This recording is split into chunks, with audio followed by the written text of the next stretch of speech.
muntu wanyanze, Imana ikubabarire ko wanyanze, kuko mu gihe cy'intege nke z'abagenzi bacu ntago ari cyo gihe cyo kubajugunya, ahubwo nicyo gihe cyo kubakira.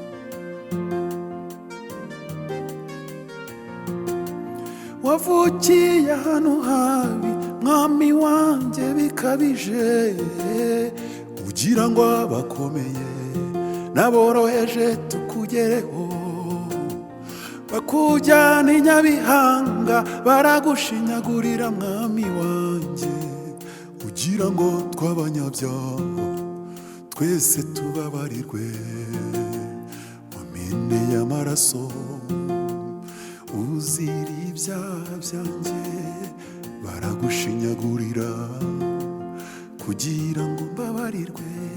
Hari abantu bajyaga bambwira ngo ariko ufite depression, nkavuga ngo no, njyewe mfite depression se gute? Igihe cyose tutemera aho twakomeretse biragoye ko twakira, mbega ibihe bibi, mbega kwicwa n'agahinda. Ese wo nkurikiye ntago ufite igikomere gisa nk'icyo mfite? Ese ubundi kuki twumva ko abantu twabana n'abari marayika n'abamarayika ngo bagira amakosa? Ntago ukwiye gutekereza ngo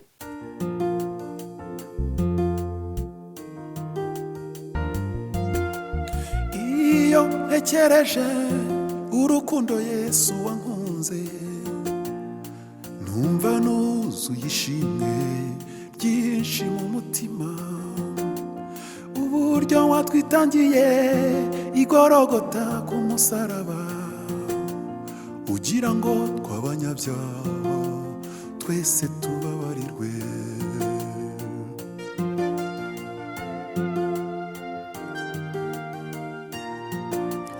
Iyo ntekereje urukundo Yesu wankunze, numva nuzuye ishimwe ryinshi mu mutima, uburyo watwitangiye igorogota ku musaraba, ugira ngo tw'abanyabyaha twese tubabarirwe, wameneye amaraso uzira ibyaha byanjye, baragushinyagurira kugira ngo mbabarirwe. Icyo ni igihango Yesu twaragihanye, sineze kukureka naho byaba mu makuba. Icyo ni igihango Yesu twaragihanye, sineze kukureka naho byaba mu makuba.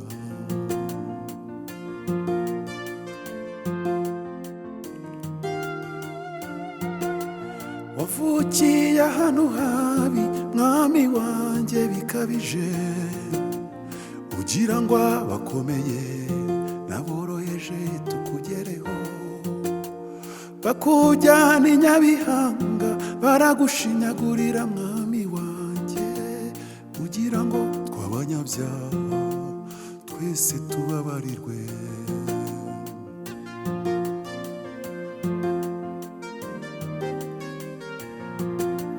Wavukiye hano habi mwami wanjye bikabije, ugira ngo abakomeye n'aboroheje tukugereho, bakujyana i Nyabihanga baragushinyagurira mwami wanjye, ugira ngo tw'abanyabyaha twese tubabarirwe, wameneye amaraso uzira ibyaha byanjye, baragushinyagurira kugira ngo mbabarirwe.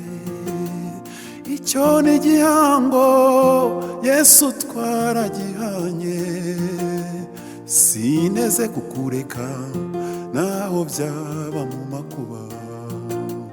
Icyo ni igihango Yesu twaragihanye, sineze kukureka naho byaba mu makuba.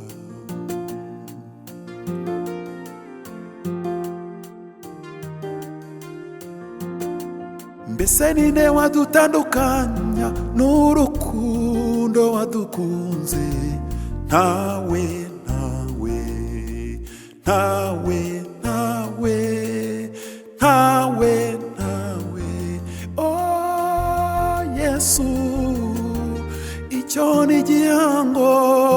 Yesu twaragihanye sineze kukureka naho byaba mu makuba icyo ni igihango Yesu twaragihanye sineze kukureka naho byaba mu makuba icyo ni igihango Yesu twaragihanye sineze kukureka naho byaba mu makuba sineze kukureka naho byaba mu makuba sineze kukureka naho byaba mu makuba sineze kukureka naho byaba mu makuba. Mana data wa twese, Mana uri mu ijoro, izina ryawe nirihabwa icyubahiro, ubwami bwawe nibuze kandi nibwamamara iteka mu buzima bwacu.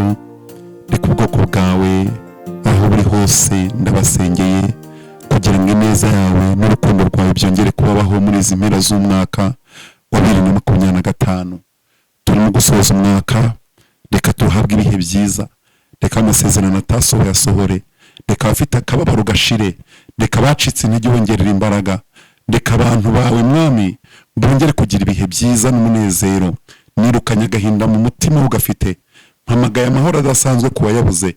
Natuye ubwami bwawe mu mitima y'abantu bawe, kandi abakwizera nubwo twagira intege nke utwambika imbaraga.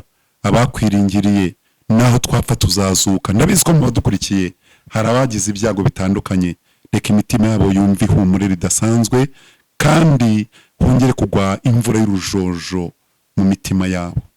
Reka rero nkushimire kuri Imana isozanije natwe umwaka, kandi tugiye gutangira undi mu mahoro no mu byishimo, kandi ndara amasezerano ugomba gusohoza byanze bikunze kuko turakwizeye. Ni mu izina rya Yesu Kristo tukwambaje, amen. Ndabasuje kandi mbahaye ikaze inshuti z'Igihozo TV ndetse nanjye Timamu Jean Baptiste. Reka kandi nanone nsabira umugisha abanyamuhamagaro bana natwe hano kuko ndabizi murahari, abahanzi, abavugabutumwa, abakozi b'Imana batandukanye. Kandi nanone nongere nkubwire ngo niba utarakora subscribe uyikore, niba ukunze ibyo dukora ukore comment, usharing ibiganiro byacu, duhe sabone, nta kiguzi isaba, kandi nanone utabishoboye nabyo nta kibazo. Imana iguhe umugisha.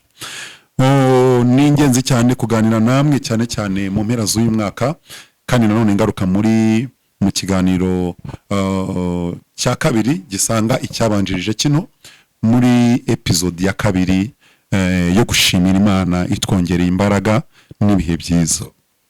Inshuro nyinshi twaratambutse, dutambuka twasutse, dutambuka tuvuga ibidakwiriye, ariko byari igihe cyabyo. Ndashimira Imana itugaruriye ibihe byiza, kandi nawe rwose aho uri niba wumva ucitse intege, nta wundi wo kwisunga uretse Kristo. Niba ari ukwibeshya kwa mbere kubaho, ni ukwibeshya ukibeshya ko Imana nta kivuze mu buzima bwawe.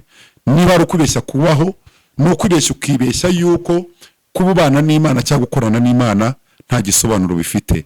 Ariko wagize amahirwe meza yagaye gatoya ko gukorera Imana, uyikorera ubikunze kuko izakugororera. Kandi nunagira amahirwe ukabona ubuzima burambye bwo kubana n'Imana, kubakoze murabyumva neza, nta mahirwe arutayo ngayo, kuko kubana n'Imana ndetse no kuzagira ubugingo buhoraho byo tubihabwa na Kristo Yesu.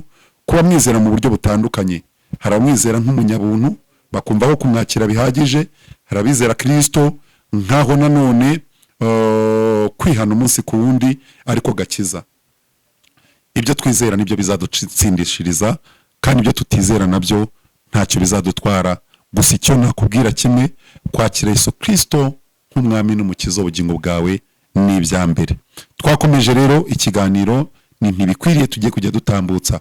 Abantu benshi barasebanya, ugasanga biteje ikibazo muri sosiyete nyarwanda, ariko ugasanga nta muntu n'umwe wawe kuvuga neza mu gihe habaye ikibazo. Guhera uyu munsi rero dufite intambwe, kandi twarabitangiye, ariko tugenda tugira imbogamizi za bimwe mu bikenerwa kugira ngo icyo kiganiro gikorwe.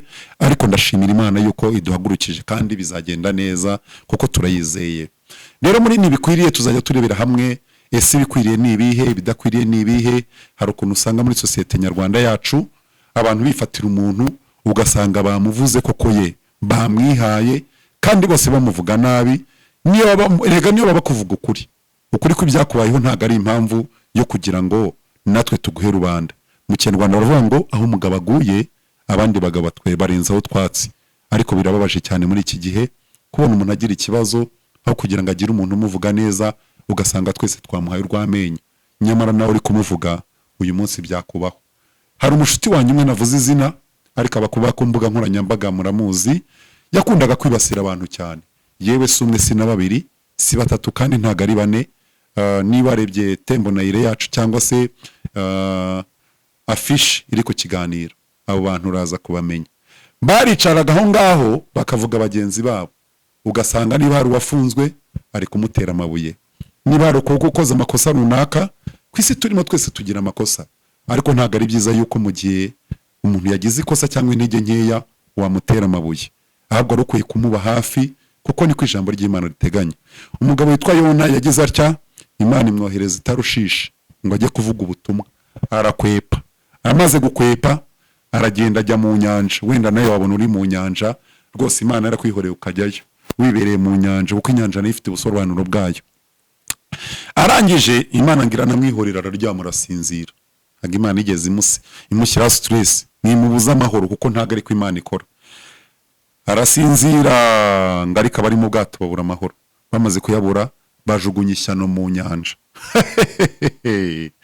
Rero niba uri mu nyanja cyangwa araryamye ugasinzira, byanze bikunze urufi ruzakumira, kandi urufi nirukumira ruzakurukaho Imana yagennye ko urufi rukumira aho yagutumye. Ni niyo mpamvu rero natwe twagarutse muri ntibikwiriye. Ntago bikwiriye ko dusebanya, ntago bikwiriye ko tuvuga abantu nabi gusa, ntago bikwiriye ko umuntu avugwa gusa nabi. Mujye mumbabarira mumfashe, hahandi byacitse handi kabaye, mumpe ka link gusa cyangwa se umunyandikire, nimero yacu irahari ya WhatsApp, ushaka kutwandikira ukatubwira utari ko uyu muntu bamuvuze nabi. Twebwe turi hano kugira ngo duhamagariye kuvuga abantu neza, baba bari mu ntege nkeya, baba bagize ibibazo, baba ntabyo bagize, baba babeshyewe cyangwa batabeshyewe. Imana ishimwe ko izadushoboza muri uwo muhamagaro utoroshye. Hanyuma rero mbonereho kongera gusuhuza inshuti z'Igihozo TV, bibutsa ko ndi Timamo Jean Baptiste kuri mikoro. Tuzatubana n'abatumirwa batandukanye, tuzajya twakira ibiganiro bitandukanye, ariko cyane cyane tuvuge ngo si birakwiriye cyangwa ntago bikwiriye. Hanyuma rero mu rugendo rutoroshye rw'imyaka 8 rwari runkomereye cyane, reka nongere nshima Imana mvuge ngo Mana habwe icyubahiro, kuko wangiriye neza ukongera kunyereka ubwiza bwawe. Najyaga ndirimba igihango nkumva ndayikunze, nkumva ifite amanota meza, ariko mu by'ukuri namara kwiririmba bakarangirira ahantu nyiririmbiye, ariko ubu ndakumva kakambikira byiza, ibihe byiza byo kubana n'Imana. Erega nashatse ikintu kiryoshye sinakibona. Biranagoranye ko umuntu udafite amahoro. Hari abantu benshi bavuga ngo amahoro, agaciro k'amahoro, ugasanga umuntu utaragize uburyo bwo kugira icyo atunga ari kuvuga ngo nyamara ngo buriya ngo amahoro ngo ni meza ngo kuruta ubutunzi. Ariko umuntu uza agaciro ku butunzi neza ni umuntu wagize umugisha wo kubona ubutunzi akabura amahoro, none hakagira ikimuhitishamo kimubwira ngo ese urahitamo amahoro cyangwa urahitamo ubutunzi. Uwo muntu akabasha guhitamo amahoro agatakaza ubutunzi. Ariko niba utaratunga ngo ugire n'ikigeragezo kiguhitishamo amahoro cyangwa ubutunzi, ntago uza agaciro ku butunzi. Nubwo bivuga mu kanwa, hari igihe wagushyira ibya mirenge mu ntoki, wahitamo ibya mirenge ariko bitarimo amahoro. Ego ikindi maze kubona neza, umuntu wakijijwe neza cyangwa uza agaciro kagakiza ni umuntu wagize umwanya wo kutakabamo, ni umuntu wakijijwe afite ahantu avuye. Ibi ngibi mvuga ndabisubiramo. Abantu bajyaga bashima mu rusengero, ugasanga umuntu arashima ngo ndashima Imana ko ngo byangendekeraga gutya, ngo byagendaga gutya, ariko ndashima Imana yuko nsigaye nabisimbuje Kristo, ngo nsigaye numva Kristo anyuze. Tugakoma amashyi, ariko abantu bakavuga ati ariko nkawe wakijijwe iki? Kutigeze usambana, kutigeze unywa byeri ngo wumve ukuntu iryoha, kutagiye ku mazi, kutagiye muri buwate, kutabaye mu ma event atandukanye yo kwinezeza, ngo ubire kwitemo Kristo. Ubundi wabihise mute kandi ntabyo wabayemo. Ariko niba hari ikintu kiryoshye ni ukugira umugisha wo kubasha kurekura ibindi byatunezezaga tukakira Kristo. Ndagusuhujeho kandi nkwifurije ikikaze mu kiganiro, cyane cyane mbanze mbifurize n'umwaka mushyashya muhire wa 2026. Muzawurye ntuzabarye, muzanywe ntuzabanywe, muzawutungiremo, muzahe muronke kandi neza y'Imana izagume kuri mwebwe. Kuko niba hari ubukire bubaho, hari ubukire ugira. Mu minsi ishize byambayeho, ngira amahirwe mbona amafaranga numva aranyuze, ariko najya numva ari kuri konte nkumva ndahangayitse, nkavuga se mbunde amafaranga amariye iki? Noneho nigeze kujya nyabika mu nzu, nkumva kuri konte bayiba, amafaranga nayabuze amahoro. Umuntu utabizi ni utarayagira, ariko iyo umaze kuyagira hari igihe usanga amafaranga menshi nayo nta mahoro yaguha. Biranashoboka ko waba uyafite ariko wumva nta mahoro ufite. Nagira ngubwire ngo muri Kristo hari amahoro, mu Mana hari amahoro. Noneho rero nza kuyabika rimwe, nanayagendana nkumva nta mahoro mfite. Kandi ubwo ndicyo gukinze ndumva hano hari amafaranga, hano hari amafaranga, mifuka hari amafaranga, ariko nkajya ubuse bayanyibye, ubuse mfuye yaba yandi. Nibwo nibutse ijambo ry'Imana rivuga ngo erega iby'isi byose ni ubusa. Ibyo byose byari bindemamo ibyiringiro byo kugaruka kuri Kristo neza, ngo mukunde, nkunda ubugingo buhoraho, nezezwe no kuzataramana nawe. Kera njya nkunda kuririmba indirimbo z'amazamuka, ni impano yanjye kuririmba indirimbo z'amazamuka, nkuko ndagira impano yo kuririmba izindi ndirimbo. None ronza kunyura rimwe mu ndirimbo ivuga ngo erega mwisi si iwacu. Ni indirimbo najyaga njya kuririmba nkagira ubwoba bushingiye ku kirero. Ni ukuvuga ngo narabanza nkatekereza ngo ariko ko mu ijuru hazajya yabera gusa, ubundi ndera nkavayo niyejeje bundi bushyashya. Ariko nza kugira amahirwe nsobanukirwa ko kwakira Yesu Kristo nk'umwami n'umukiza w'ubugingo, kuba byizera ni umwami n'umukiza w'ubugingo bwacu. Ese niba ari umwami w'ubuzima bwanjye, akaba ari umwami w'ubugingo bwanjye, ni gute namucika? Ni gute ntazabana nawe? Kereka umwihakana nta mpamvu, ngabava mu byizerwa nta mpamvu, abo ngabo nta kizabarengera. Ariko kuba mwizeye bose bakizera izina rye, yabahaye ubushobozi bwo kwitwa abana b'Imana.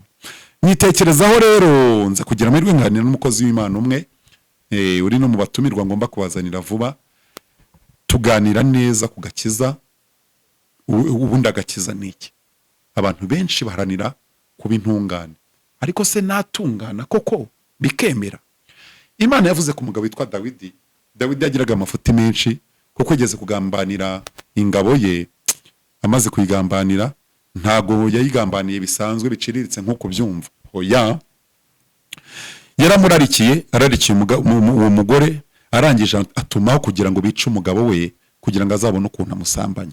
Mu by'ukuri urumva ko ari icyaha gikomeye kirenze gusambana, ni icyaha gikomeye kirenze gusinda, ni icyaha cyari gikomeye kuko cyajemo kwica no gusambana, none no kwica umuntu utariho urubanza. Oh my God! Ariko ngo amaze gukora ibyo byaha aca bugufiya, ngakagira umutima uca bugufi. Icyo ni ndakimana yavuze, aravuze ngo mwisi yose abayituye bose mbonye umuntu ufite umutima uhwanye nuko Imana ishaka. Turi mu gihe cyo guca bugufi, turi mu gihe cyo guhindura imibereho tubamo, kuko abantu twibeshya ko guca bugufi ari amakosa. Hanyuma rero Dawidi agira umutima uca bugufiya. Imana iravuga ngo mwisi mbonye umuntu ufite umutima uhwanye nuko nshaka. Akenshi abagabo nitwe tugira ayo makosa. Guca bugufi kw'abagabo kuragoranye. Buri igitsina gore murihangana pe, murihangana, muca bugufiya, mwemera n'amakosa mutakoze. Abagabo nitwe twihagararaho, mbega tukajya ukavuga ngo no ku Kinyarwanda ngo ngo amafuti y'umugabo ngo nibwo buryo bwe. Ntago ngiye mbyemera pe, ntago nemeranwa namwe.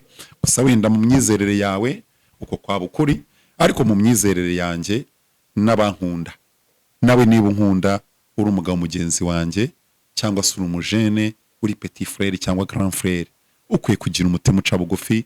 Niba wakosheje ukemera amakosa yawe, by'umwihariko basi nunayahakana ujye uhakanira umuntu, ariko imbere y'Imana ntugahakana amakosa yawe n'intege nke zawe. Kugira ngo dukizwe neza biradusaba kwemera intege nke zacu.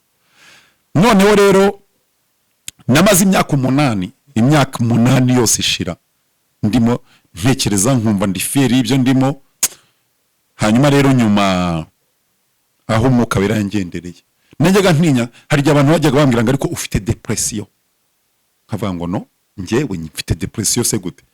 Igihe cyose tutemera aho twakomeretse biragoye ko twakira. He n'umubyeyi mwe wigeze kumbwira atari ko tima ufite depression, none kugira ngo numve ko ari igikomere mfite kandi nubwo nyifite sinacyiteye ngo ncyakire, ahubwo nkumva mbwiye nabi, nkumva ndanamwanze. Ibyo nawe ushobora kuri muri icyo gihe, ariko mu kugira ngo ukire neza ukwiriye kwemera intege nke zawe. Kugira ngo ukire neza ukwiye kuvuga utari koko aha ngaha byagenze gutyo. Numara kubyemera, mbega ukuntu nari fiere bwa mbere nshima Imana, aho nagiye gusengera nshima Imana. My God, bari banyakire ngo ndirimbe, hanyuma amaze kunyakira numva umutima wanjye ntunyemerera kuririmba ntarashima Imana. Ntangira kuvuga ukuntu naimaze imyaka 8 ndi mu ntege nkeya, ndazisobanura kandi rega abantu benshi barabizi. Niyo utabyatura ngo bivuga abantu barabizi ko ufite intege nkeya. Ntago kuba umunyembaraga no kubagaze neza ari ukutembera intege nke zawe. Ikindi numva cyanejeje nuko akenshi iyo wamaze kugira umutima umenetse no gusaba imbabazi wumva uri fieri yabyo, yewe no kuvuga amateka y'ibyo wanyuzemo wumva uri fieri yabyo. Ariko iyo utarakira umutima bumva uri kwisebya, wumva ufite isoni.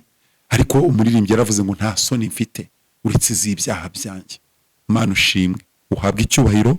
Hanyuma rero nshimire mwebwe mwese muntu wankundaga, ndagusaba kongera kunkunda. Muntu wanyanze, Imana ikubabarire ko wanyanze, kuko mu gihe cy'intege nke z'abagenzi bacu ntago ari cyo gihe cyo kubajugunya, ahubwo nicyo gihe cyo kubakira. Mu gihe mugenzi wawe ari umunyantege nkeya, wari ukwiye kumwegera. Mfite ishyaka ryinshi ryo kwegereza abantu batawe, kuko barahari. Hari abatawe n'inshuti zabo, hari abatawe na bene data, hari abatawe kubw'impamvu z'igisebo runaka cyabajeho. Ariko wa muntu we uze kunyandikira muri comment hasi aho ngaho, niba na ngombwa nyandikire kuri WhatsApp, nimero yacu irahari, hanyuma nza gushyira muri groupe ngiye kubaka. Mu minsi ishize nanyuze mu gikomere gikomeye, ndagenda kubera ibibazo ndigunga. Maze kwigunga nkajya numva sinshaka no kubonana n'abantu, birangira najya mu rugo nkabura ibitotsi, gushaka ibitotsi bikanga, nkabihembera nkareba filimi ntibyemere, naryama nkasinzira isaha imwe, ku manywa nkirirwa ndyamye numva ngiye kwicwa n'irungu. Nagira ngo nkubwire yuko kuba wahamagara wa muntu w'inshuti yawe, kuba wampamagara ukamvugisha, kuba wanyandikira nkagusubiza, ubwabyo harimo igisubizo cy'Imana, harimo n'icyubahiro cy'Imana. Bimwe mu bintu bizakwereka yuko ugiye kurangira ni igihe uzaba ubayeho mu buzima bwawe nyine, nta muntu ukubwira ngo waramutse, nta ukubwira ngo mwiriwe, nta ukwandikira ngo amakuru yawe. Iteka iyo ufite umuntu ubasha no kukuvugisha niyo atagira icyo aguha, ni ukuri ko Imana birahagije. Noneho ndagira ngo nkwibutse yero wa muntu we, ya message wandikira mugenzi wawe umubaza amakuru yonyine, iyo message irimo icyubahiro no kugira neza ku Imana, harimo ibyiringiro bishya kavuga ati abantu baracyankunda. Noneho hari ukuntu twigunga ku giti cyacu, ariko wenda niba ari n'Imana yigiramo uruhare ntago mbizi, ariko uze kwigenzura. Nubona uri wenyine, tangira kugira uruhare kugira ngo inshuti zawe, cyangwa niyo batabari inshuti zawe, wiyegereza abantu, ujya aho abandi bantu bari. Kandi hari n'ukuntu ngiye nagiraga gutya nkajya aho abandi bantu bari, ariko naba mvuye aho abantu bari nabasanze runaka, bikaba birarangiye. Mbega ibihe bibi, mbega kwicwa n'agahinda. Ese wo nkurikiye ntago ufite igikomere gisa nk'icyo mfite? Nta mpamvu yo guhunga abantu. Indi ntwari ikomeye nshaka no kuza gusorezaho, kuko ntago nshaka gutinda muri bino biganiro, tuzagenda dukomeza tuganira. Niyo nakwakira abandi batumirwa, hari uzajyaza ashyiremo igisa n'icyo nsanganywe nshaka kuvuga, nkanage mukumve. Ariko niba hari ikibazo gikomeye, niba hari ubukene bukomeye, nuko ubugira igikomere ukagera kuri level wanga abantu bose, ukumva ntaye mushaka ko muvugana, nawe ubwawe ugashiduka nta n'ukikwandikira. Nageze ndeba muri telefone yanjye, ndareba mbona mfitemo abantu barenga 2,000 baregistiye muri telefone yanjye. Ariko ntangira kwibaza ngo ni gute mu bantu barenga 2,000 ushaka kuba nta muntu kwandikira ku munsi, cyangwa usubizwa n'uwandikiye wenyine, nta muntu watekereza kukwandikira. Muri abo hari abo twasangiye kandi twasangiye neza, hari abo twagurije batwambuye. Reka ntanga imbabazi ku muntu wanyambuye, ko umuntu wagize uruhare mu kuntwara utwanjye ntago ari wowe, yari Kagungu. Kandi nawe niba hari utwawe natwaye, uretse ko ntawe da, ndabihakanye rwose, umbabarire. Ariko niba uhari umbabarire, nanjye ntanze imbabazi. Nagize igikomere cya bene data, inshuti za zindi. Ndibuka nari mfite abantu b'abagabo bamutemberana nabo, warambirwa kubagurira. Umaze kurambirwa kubagurira, ukanabaguriza kugira ngo urebe ko nabo bagura. Bikarangira bakwambuye. None ibaze kugurira umuntu ukamusohokana ukanamuguriza, ariko ubushuti ntibufate. Kiba ari ikibazo gikomeye. Nawe ushobora kubaho ubwo buzima, ariko nagira ngo nkwibutse yuko mu ijuru hari Imana, kandi Imana igira neza. None iyo umuntu yambwiraga ngo mu ijuru hari Imana, numvaga nkomeretse bundi bushya. Kuko iyo Mana abo twizereyemo mu Mana nyine, ukaba ufite abantu wizereyemo, ibyo bintu bishyire hasi. Izera Imana y'ubwayo ku giti cyayo. Support y'umuntu wayibona wayigira, ariko nagira ngo ngire kariya kanya gatoya. Umuntu aragufasha akarambirwa, umuntu akuba hafi akarambirwa, umuntu munatemberana akarambirwa, umuntu muravugana akarambirwa. Ariko niba hari umugisha ukomeye, ni ukubana n'Imana. Reka ngushimire ubana natwe, kandi ukore like na comment, usharinge, udusangize ibitekerezo byawe, kandi wewe wigunze nkubwire ngo komera, ntago uri wenyine, turahari. Ikindi nibutse umuntu wumva ufite umutima wa kimuntu, ya nshuti yawe waretse, wa muntu utakivugisha, niba udashaka kumuvugisha burundu, mufata umusibe. Niba utamusibye, egura telefone yawe, ubanze usubize n'amaso inyuma. Ese ubundi kuki twumva ko abantu twabana n'abari marayika? N'abamarayika ngo bagira amakosa? Ntabwo ukwiye gutekereza ngo uyu muntu azambera innocent 100%. Ntabwo bishoboka. Nawe niwisuzuma, uzasanga muri we hana amakosa wakoreye abandi. Ihanganire rero abagukoshereje nawe, kugira ngo bane n'abantu bose amahoro, kandi kugira ngo babarirwe. Nta muntu n'umwe ushobora kubabarirwa atababarira, nta muntu ushobora kwihanganirwa atihanganira, nta n'umuntu ushobora kugirirwa impuhwe watagirira abandi. Murakoze cyane, nakagaruka. Ciao. Imana ibahe umugisha. Noheli nziza n'umwaka mushya muhire kuri mwebwe. Bye.